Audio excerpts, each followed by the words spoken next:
The entire defense system of Ukraine is crumbling in the Donbass. The Ukrainian army, tattered by heavy defeats and internal strife emerging in the ranks, cannot stop retreating, throwing entire units into cauldrons in an attempt to gain some time.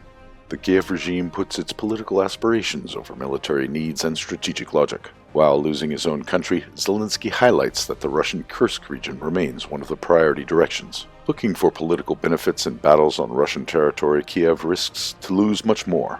The ongoing Russian victories over one Ukrainian fortress after another bring them wide room for further maneuvers, where the Ukrainian army is hastily trying to reinforce positions in the urban areas. In the south, the Russian victory in Velikaya Novoselka deprived Ukrainians of the strategically important stronghold and logistics hub.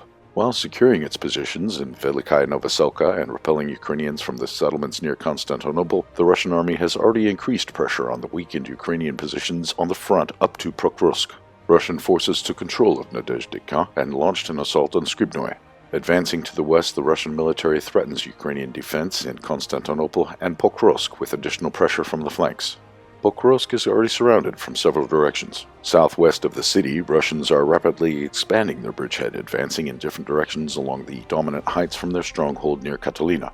They use the same tactics that brought them victory in Acheritina and gained the name of the Acheritina flower. The results of the battles for Tarietsk and Chasov Yar are also clear. In the first stronghold, Ukrainians fiercely resist in their last positions on the outskirts.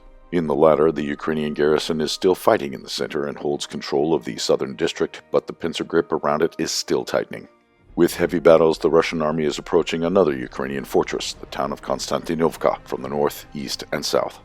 Several Russian groups move at once simultaneously on a wide front. Following advice of the NATO military, Ukrainians attempt to contain the advancing enemy with the prolonged urban battles, but despite heavy losses in cauldrons, they retreat, leaving ruins behind. There are only a few cities left to hide from the Russian offensive.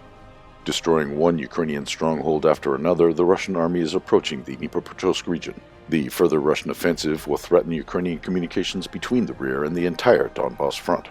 The Ukrainian army has no forces left to deter attacks in all directions. The chaotic actions of the Ukrainian command, which throws reserves from one battlefield to another, suppose that Kyiv has no general plan of defense.